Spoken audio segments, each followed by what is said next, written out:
Hello, ladies and gentlemen. We are live. Welcome back to my channel. This is Mr. S. Good to see you. Hope you're having a good Saturday morning.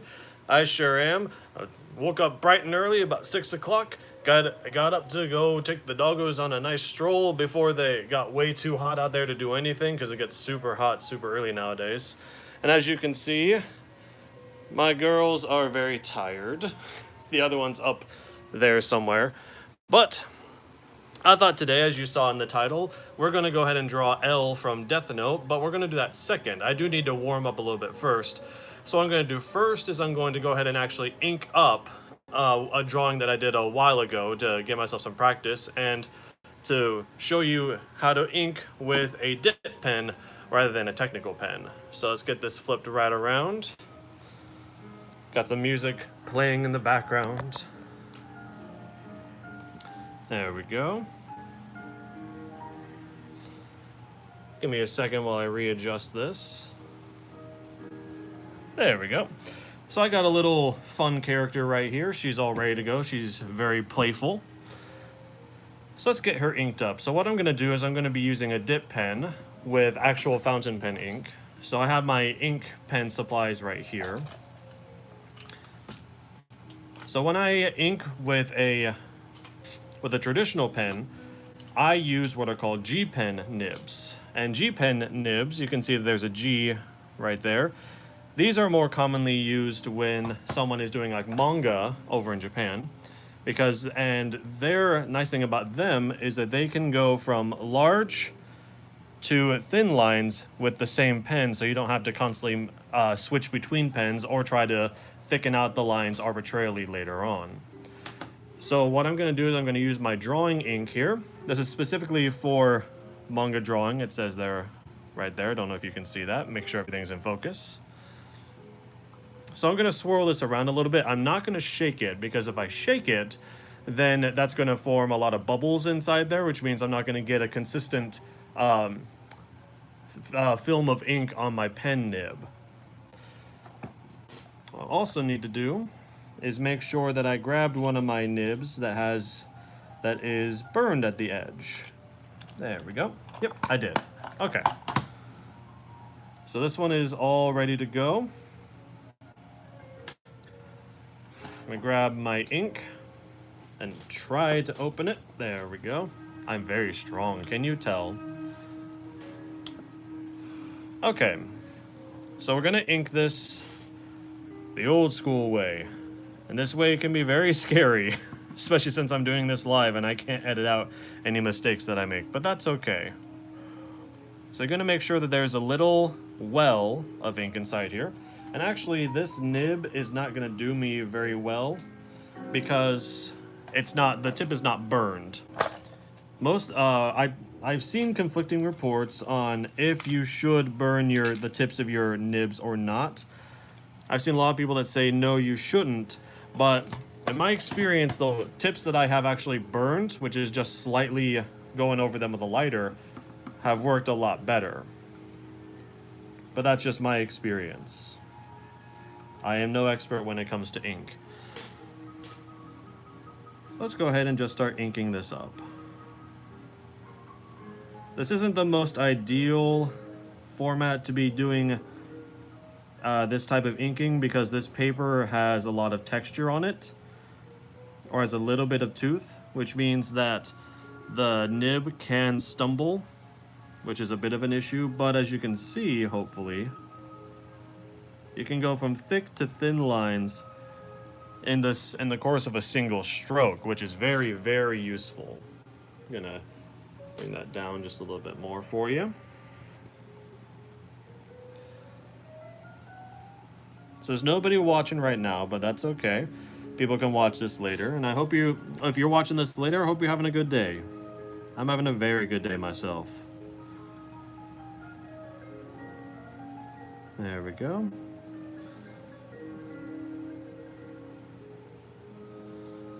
Anyone who's watching this later, I do wonder if you're one of the like 10 or 11 people that actually watched my book video.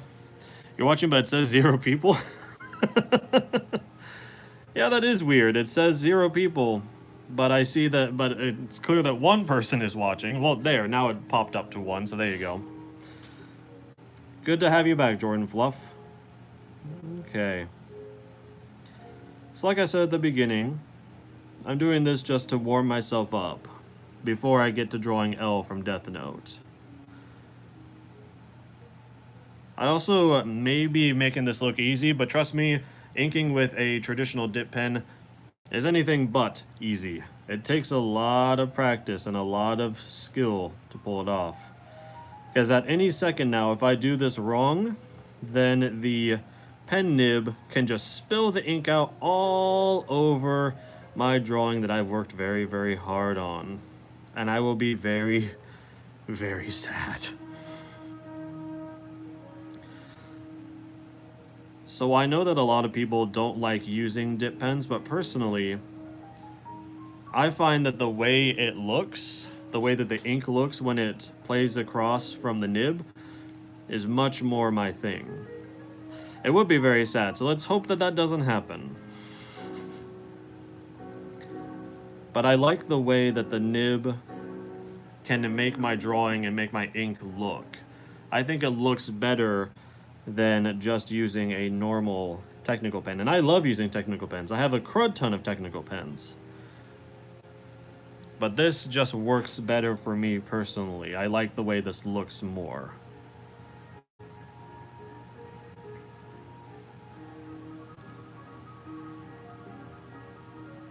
Oh, sorry, I forgot I have to actually talk. I'm concentrating at the same time. Forgot I have to actually draw and talk at the same time. Okay. Oh, that's something I can talk about. I like to collect physical media when it comes to like DVDs of movies and TV shows. I'm not one who likes to have but a digital collection. I'm one who has to have things physical. Mainly just because, like, for example, everyone's making a big hullabaloo about The Office leaving Netflix in the next year. It hasn't left yet. It's going to leave in like a year. And people are going crazy. People are going nuts. Because apparently, people exclusively watch The Office just on Netflix. Which tells me that these people are like insane mega fans of The Office. Which, if that's the case, then I have to be honest and ask you, if you are a mega fan of The Office, why is the only way you have The Office on Netflix? If you're a really big fan of it, wouldn't you own the series? Because then, if Netflix does, if and when Netflix does take The Office off the air, or off of their streaming service, you don't have anything to worry about. You can just grab your DVDs and watch the show whenever you want to. Which is the way that I approach the idea when someone asks me, why do I collect physical media when I can just watch everything digitally? Well, what if the digital streaming service doesn't have the movie that I want? If they don't have it, then at least I know that I can just go to my shelf. The movie, it will always be there. And I can just watch it whenever I want to. I don't have to worry, I don't have to watch and worry if they're going to take it off of the streaming service and I won't be able to watch it again. I don't like being at the mercy of a streaming service when it comes to something that I honestly and truly enjoy watching. Same thing with owning a digital movie, like owning a digital copy of a movie. To me, that still doesn't feel like I actually own the film. It feels like I just own a code to the film that at any time could just stop working. And yes, you could say that about DVDs and Blu-rays as well, but they're a lot more reliable than a digital code that the distributor might just decide is not valid anymore, or they just don't want to support streaming it from their service anymore. I mean, yes, I guess you could put it on your computer, but I don't know. Again, it's still just my thing of I want to really feel like I own something, that it is mine, that it belongs to me. And I don't get that feeling. Hang on a second. Whoop, sorry. And I don't get that feeling when I just have a digital copy of something. I think Netflix is a great way to experience new shows and to experience new movies, first to see if you really like them, But then I will go out and grab the movie or the TV show myself so that I know that it will always be there and I can always reliably have it on hand. It's just a weird peace of mind thing that I have. But anyway, that wasn't what I wanted to actually talk about. What I wanted to talk about was that sometimes I like to go to used DVD and video game stores around where I live.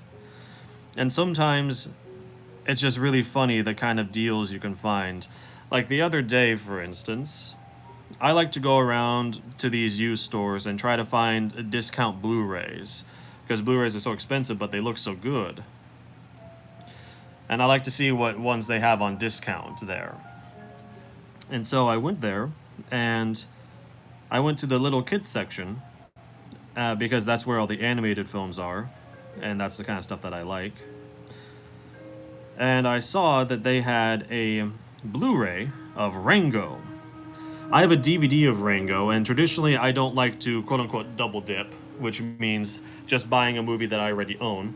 But Rango looks so good just on DVD that I could not imagine how good the Blu-ray of Rango would look.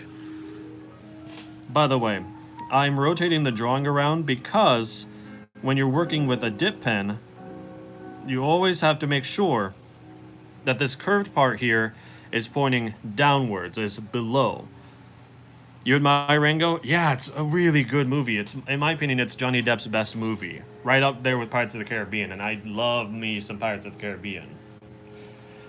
But, anyway, since I have to always make sure that the shallow point here is always downwards, then I can't move the pen around to move to every which way. And I always want to be dragging it this way as opposed to pulling away from the middle of the barrel. Because if I move the dip pen this way, then this tip can start to stumble because I'm applying forward force. But if I'm applying backwards dragging force, that's what makes the smooth lines that you see me pulling here.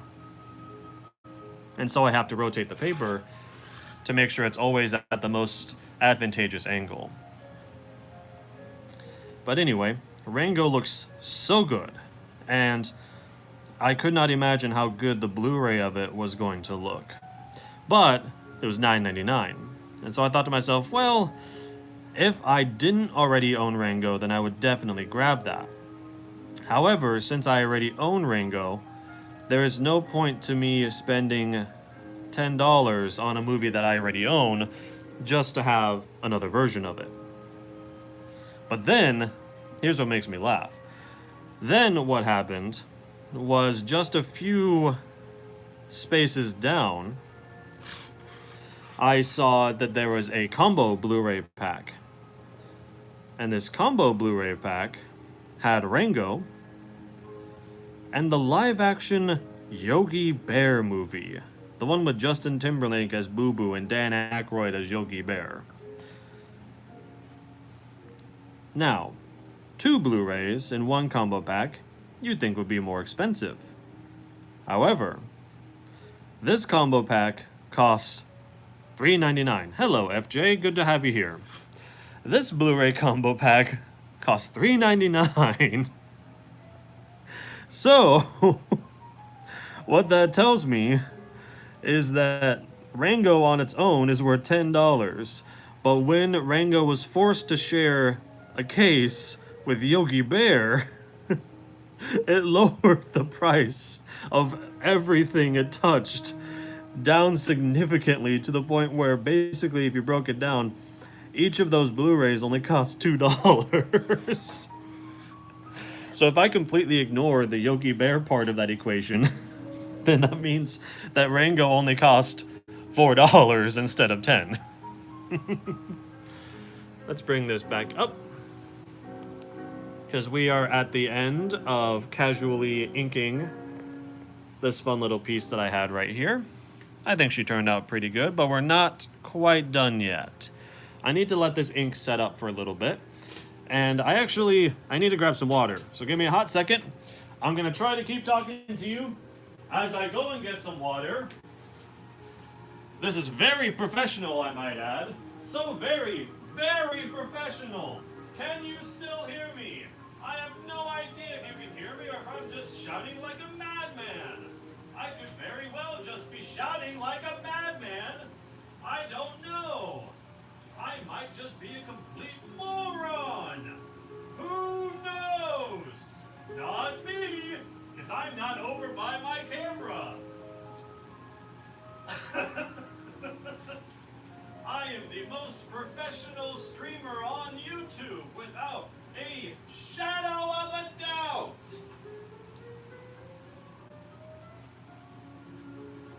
Okay, I am back. Almost. I need to grab a paper towel, but I'm almost back. Hold on, wait for me. Okay. I forgot to grab water beforehand because I need to actually towel off the nib that I'm using. And you don't want to use like a tissue paper or a piece of toilet paper because that will leave little fragments or like cottony fragments in your nib, and you don't want that. Paper towels will hold together much better. All right. So that's all done. Always make sure to cap your ink when you're finished. I would say the only real disadvantage, there's a couple disadvantages to using a nib versus using a technical pen. Obvious thing is ease of use. Technical pens are a lot easier to just pick up and use. And they'll pull a single consistent line every single time. You really don't have to worry about it, especially if you get a good quality one. The dip pens are a lot trickier to learn how to use. I've been learning to use these for about 1.5 years, and I'm only now just really starting to get the hang of it. The other one is the type of ink that you want to use, because the dip pens usually require a specific type of ink to use. I just went ahead and used drawing ink specifically for manga drawing by Kuretake. Kuretake 60, that stuff's pretty good. But I will say that I like the look and the feel of using a dip pen over using a technical pen, because you see all this different line weight I got here. I showed you how to do line weight a couple streams ago when I did Princess Yue right here. This was done with the technical pens, and this was done with the dip pen. You have to work a little bit harder with the technical pens to get the kind of line weight differences that you can just get with the exact same nib when you're using a G-Pen nib specifically. I just like this one more. I've also been talking this whole time to allow the ink to have a little bit of time to dry, but you can maybe see that it's still a little bit shiny right here. So I want to go back in and erase this and color in her eyes, but I can't do that yet because the ink still needs to dry. So in the meantime, we're gonna set this off to the side. We'll come back to that later. And let's instead pull a fresh sheet of paper right here, because it's time to draw our man L from Death Note. This was a request that I got on one of my on one of my videos a while ago. I don't remember which one it was, but I know that I got the request. So I need to pick from one of my, honestly, too many pencils. I have too many pencils.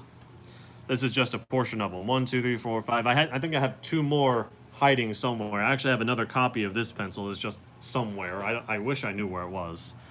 But I think today I'm feeling the Unikuro Toga. I'm actually going to do another video here very soon talking about all the different pencils that I have and the unique features that they have, so that maybe it can inspire you to grab a new pencil of your own. Because each of those pencils I have has a unique feature that no other pencil that I've found does. Let's go ahead and draw L. So for L, we're going to start things off with a circle, as you are wont to do. I just like to quickly dash in a circle, because this doesn't matter. As long as I draw lightly, this can always be erased. So it doesn't really matter to me how scribbly or how not professional it looks. L, his face is, middle of his face is here. He has a very pointed face, too. He's got a long chin. So we're going to give him a very diamond or triangle-looking bottom jawline, just like so.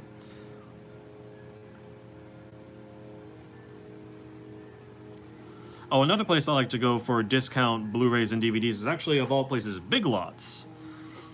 And that surprised me a lot, because I've never even thought of going there to look for any type of, like, media or, like, DVD or Blu-ray, but I was just there with a pal of mine the other day, and they had a clearance on their Blu-rays and DVDs, and I found some films there that I literally have not been able to find anywhere else, like, at all. And they just kind of had them there. And not only did they have them there, but they had them there at a massive discount. So I got a couple of DVDs for like $1.50 a piece. They had Blu-rays there for $3. I got a Blu-ray of DreamWorks Rise of the Guardians, which is a very underrated film. Nobody really talks about that one when they talk about DreamWorks films, which is surprising to me because that's a great film. Russian Santa Claus is one of the best Santas I've ever seen. Okay, so Elle has a very checkmarky nose. His eyes, I have to make sure I get them right, otherwise I will be verbally assaulted online by people who are Elle fanatics, because that's the weird part, is that Death Note is such a legendary manga and such a legendary anime, but it's a very old one, too. It came out a long time ago, at least 10 years ago, the anime did, and I think the manga came out even later, even earlier than that. But it's just interesting that this is one of the manga that, and especially the anime, that really caught on with people. And I'm going to be completely honest here. I have read the manga. I have watched the anime. And I really, really like the first half. The part where it's actually Elle versus Light, a battle of cat and mouse between the two of them. That's great. Really, really strong writing, good characterization between Elle and Light, although I'm one of the people that never believed that Light was a good person. I think Light is a awful, awful, awful person. Always rooted for Elle. But as soon as that battle was done, I'm not going to say who won the battle, just in case there are people who still somehow have not seen the Death Note anime or read the manga. But I will say that as soon as that battle concluded, the story became 1,000 times worse. It tanked, in my opinion. The quality of the story went way, way, way down. Also, this isn't working out too well. Let me try to fix up this eye a bit. I think the entire thing could have been cut in half, and it would be much better. And I know that it would be much better because I don't remember how long ago it was, but there was a Japanese live-action adaptation of Death Note. And it was 2 movies long, and it focused just on the battle between Light and Elle. And actually, the way that if you know how the battle between Light and Elle finishes, I will say that the live-action version ends in the opposite way, with the other character winning. Which, to me, was much, much better. I liked the characterization a lot better in the live-action version, and it was done right when their battle concluded. And I like that a lot more.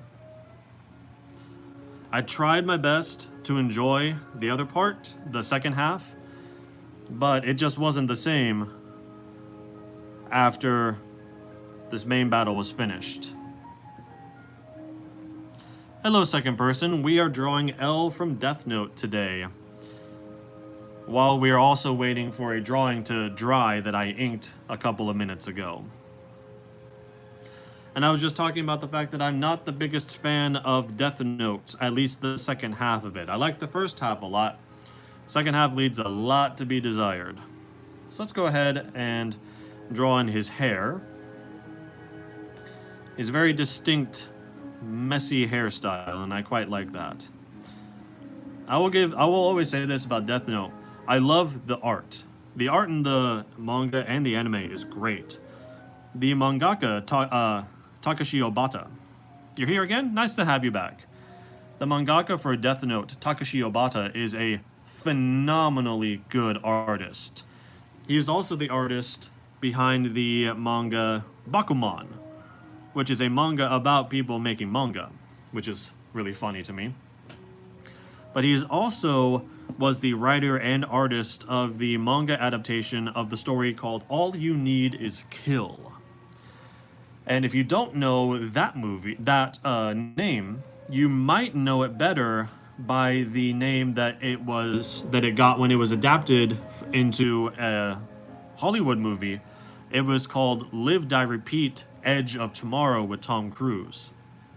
It was a story basically about how this guy was involved in a war, but every time he died in the war, it reset. Like, instead of dying, excuse me, he jumped back in time 24 hours and would essentially repeat the exact same day over and over and over and over again until he basically had every single different way that the days could go memorized, because he lived through them so many times. It's basically a war version of Groundhog Day, best way I can describe it.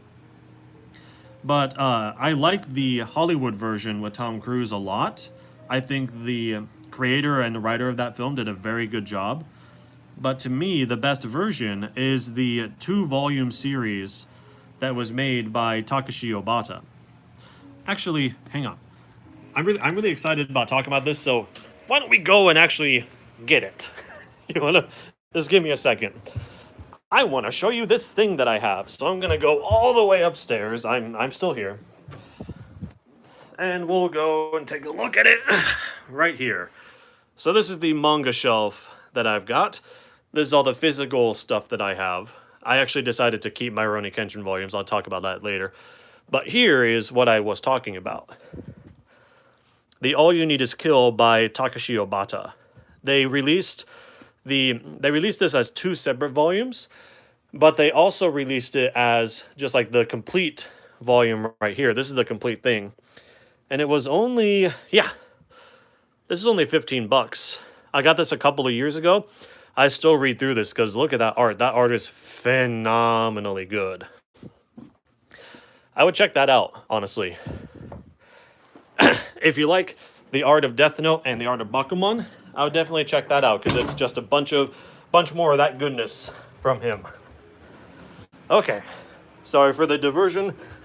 Let's head back down and finish this up. Maybe next time I should record in that actual room so I don't have to constantly jump back and forth like I am. Okay, let's finish this drawing up, shall we? Let's.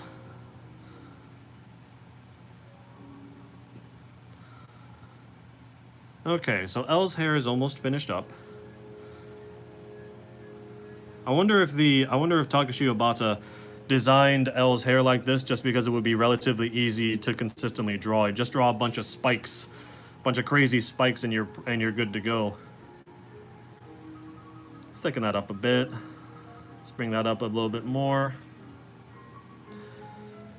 Hope you guys are having a good Saturday. I'm having a very good one. If you can't tell, I'm in a very good mood. Just because life is good sometimes. And hey, we made it to the weekend. That's not that big of a deal for me, honestly, because I'm a house husband for the summer. Take care of the dogs, take care of the house. So the weekend is just more of the same for me, but that's never a bad thing. Because my spouse is out of town for the day, which means that I have the run of the house, which means I'm going to make myself a screaming Sicilian pizza after this is done. Kick back, watch dumb action movies all day long while I do some drawing. Okay, let's draw his neck because he's almost finished. Yeah, life is good most of the time, actually, for me. I don't really have a lot of things I can complain about. I like life. Life is fun. The funny part is, my version of like a really, really good day is when I'm completely by myself. I don't have anywhere I need to go. I don't have anyone I need to talk to. I can just stay at home, watch movies, and just chill. Probably watch YouTube a lot because I do enjoy watching myself a lot of YouTube. And not have to talk to anybody. For most people, that would sound like punishment, or that would sound like an awful thing to do, but for me, that sounds really, really nice. Because I'm just that much of a crazy introvert. His neck isn't looking quite right to me, so I need to fix that up a bit. That's not looking right. Let's see.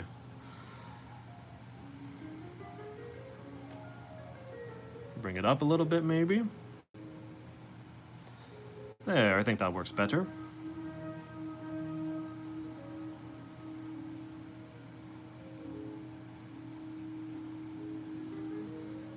This sounds like heaven, I know, right?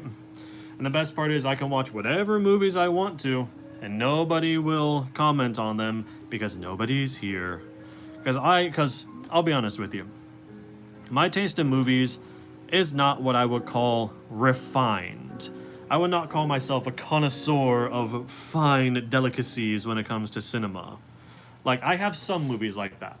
I have a movie called The Fall, which is a unbelievably gorgeous movie to watch, and has like a really good message and like an interesting story.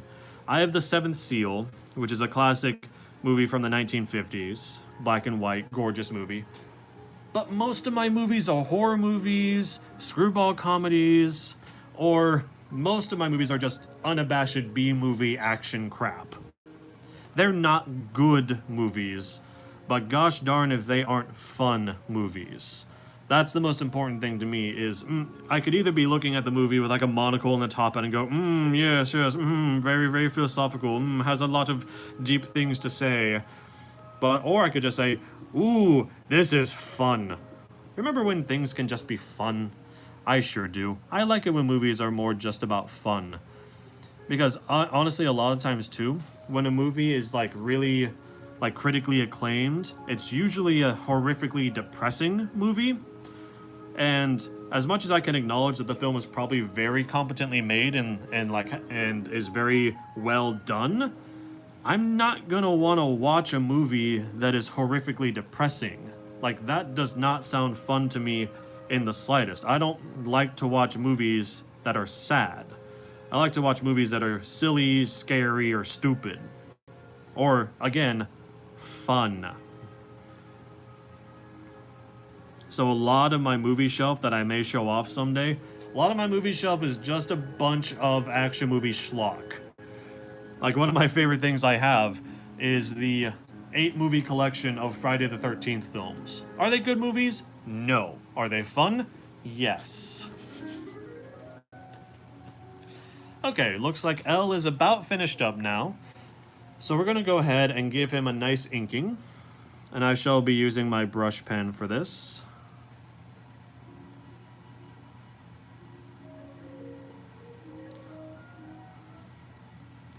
So what are your favorite kinds of movies to watch? Do you like the artistic films? Do you like romantic comedies? Do you like romances? Do you like dramas? Do you like historical things? Anything like that? I'm not a big fan of historical films myself, just because, I don't know, I'm shallow, and I want my movies to be exciting, and most of the time historical stuff may be historically accurate, but is also rather boring. I watch movies to escape. I watch movies to have a good time. And I like to watch movies to see things that I cannot see in the real world. So almost none of my movies involve just the real world. This is a nice part about art, is that you can create things that don't exist in reality. Which honestly is what confuses me when people try to recommend me to watch a TV show or a movie under the pretense of, you need to watch this movie. It's just like real life. You like comedies that have humor of a 5-year-old? Yes. Absolutely. One of my favorite TV shows of all time is Monty Python's Flying Circus. And that show is not a sophisticated comedy. It is a wacky, silly, stupid, dumb comedy. And it knows that, it embraces it, and has fun with it. which is why I like it a lot more. Excuse me. Or in terms of like TV shows, let's see. You like horror, fantasy, and mystery? Yeah, mystery's great.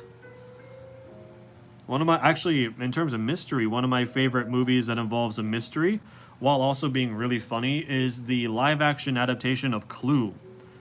It was from the 80s, and it's extremely well written. If you haven't seen it, it is the game of Clue, but it involves the real people from the game. And throughout the whole movie, you're presented with the mystery, and then by the end of it, they present in theaters, when it was in theaters in the 80s, each theater got one of 3 different endings to the film, all of which actually make sense based on what you see and where characters are at any given point during the film. And in the and in the DVD release, you get all 3 endings. So you can play the movie with just a random ending, or you can play it where it will present you with all 3. I love Clue. It's funny, and it actually is a legitimately good mystery too, because you can actually work out any of the 3 different endings just from watching the film. But yeah, what I was saying before is that I don't like to watch movies or TV shows that are like real life. Like Daria, for instance. A lot of my friends have tried to get me to watch Daria by telling me it's just like high school. It's just like what high school was like. To which I responded, so then why would I want to watch it? Because I didn't have the greatest high school experience. So why would I want to watch a TV show that's all about the realistic high school experience? Like, that's just not something that I could ever see myself enjoying. And that's just me personally. I know that that's just a personal thing with me, but live action TV shows, I only have 3 live action TV shows on DVD. One is the Monty Python's Flying Circus, obviously. The other one is the Channel Zero collection, which if you like horror, the Sci-Fi Channel had a show for like 4 seasons called Channel Zero, which was a series of adaptations of online creepypastas.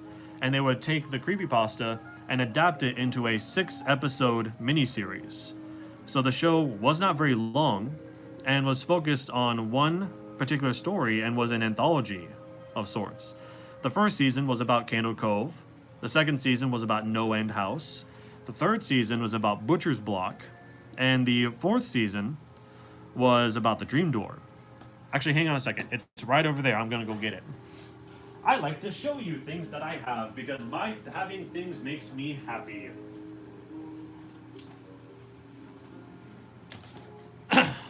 Here we are.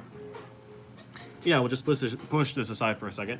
Yeah, here's the Channel Zero collection. Originally, this came out with just the individual seasons, and they were about $24. But this one retails for $30, and you get all 4 seasons. Excellent, good, excellent, really excellent. All of these were really, really cool. But the other live action series that I have, I don't know if you would even call these live action, but I have a bunch of Power Rangers seasons. I got Wild Force. I got Ninja Storm. I got Dino Thunder. And I got Dino Charge. And then its second season, Dino Supercharge. Oh, I love Power Rangers. I love Power Rangers so, so much. Is it good television? No. Is it high art? No. Is it absolutely fun? Oh, yes. I love to watch Power Rangers. Pretty much any time that I'm not feeling too good, I'll pop in any episode of any season, and I'll have a rollicking good time. Those are the only live-action shows that I have. Everything else is animated, and you saw all the animated stuff that I have. in my animation shelf tour. Although I did forget to mention that I own the entire Justice League animated series. But I owned that from a couple years ago, and a couple years ago I got weirdly obsessed with throwing away all of my boxes from my movies and DVDs and just having them all in a CD case or like a big CD binder. And so I really, really regret doing that now. I don't know, I still to this day don't really know why I did that, but I did. So now I have all 4 seasons of Justice League, but I have to keep it inside that little container, and that makes me very sad. But we are almost finished with L.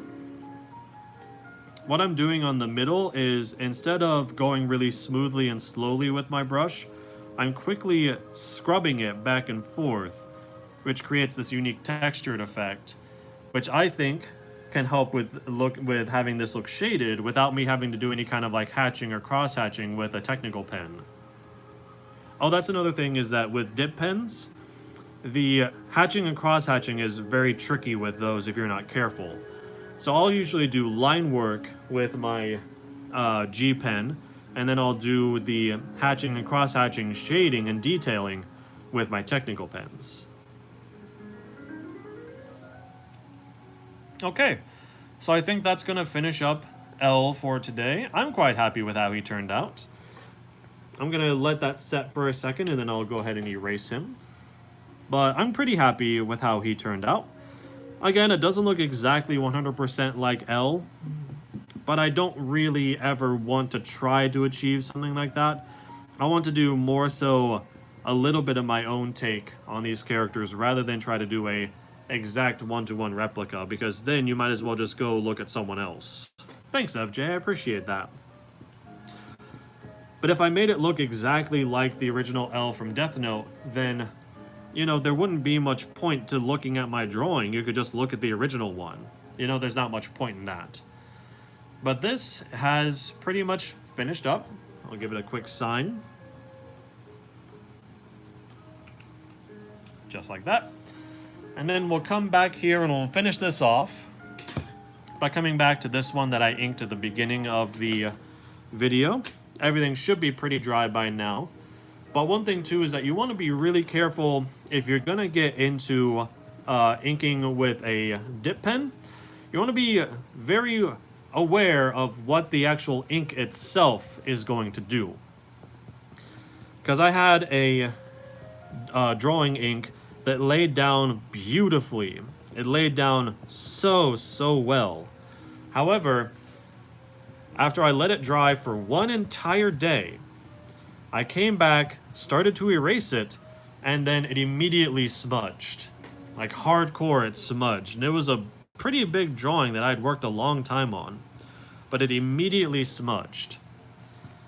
So some of these inks are not made to handle having an eraser or having something be furiously rubbed over them like what I'm doing right now. You don't really have to worry about this with dip pens, with technical pens. You don't got to worry about that with technical pens as much. But you get a lot more ink onto the paper with a dip pen.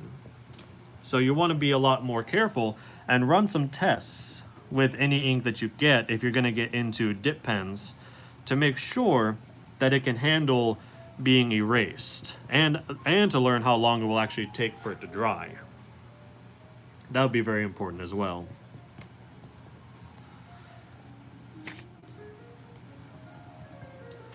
Okay, so we're gonna finish this one up. I'm gonna take care of her eyes. I'm gonna use my Pentel pocket brush pen for this. I love this thing. It is a workhorse and a half. This is actually a cartridge-based brush pen. This one is just a throwaway when you're done. You can't refill it. But this one has a cartridge in its barrel. I can actually show you that right now. In the barrel of the pen is a cartridge right here. When this cartridge dries out, you just pop it out and then push in a brand new one and you can keep going. The bristles are nylon, so you don't ever have to worry about them going bad or just like separating or breaking. The only way that this pen will break is if you're really, really not careful with it. But you can go from thick to thin really easily. But I will say this pen can be difficult to learn how to control. Especially with the brush, because you have to know exactly how much pressure to apply and what that's going to do to the bristles at the end.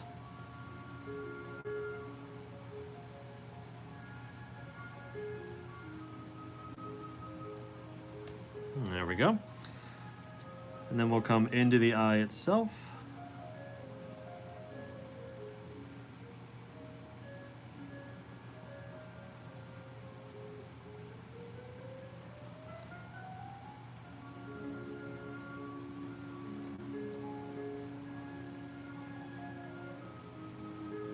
Another eyelash right there, because why not? And this part of her hair should be darker because it's behind everything else.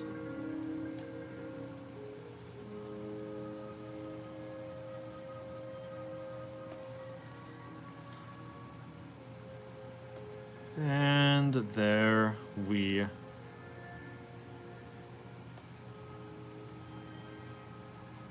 go. And just to remind you, I made all of that look a lot easier than it really is. These pens and this brush take a very long time to learn how to master. We were so close, Jordan. We were very, very close. I was just about to call the stream done, Jordan. But you had to do it anyway, didn't you, Jordan? You just couldn't resist, could you, Jordan? Oh, I'm not mad. That's just funny at this point. I'm not mad. I'm not mad. I'm choosing to laugh. Ha ha ha. All right. So that was a pretty productive stream, I'd say, ladies and gentlemen. We got this drawing all inked up, very nice. And we got this drawing actually drawn and inked up. I think it turned out pretty well, if I say so myself, and I do.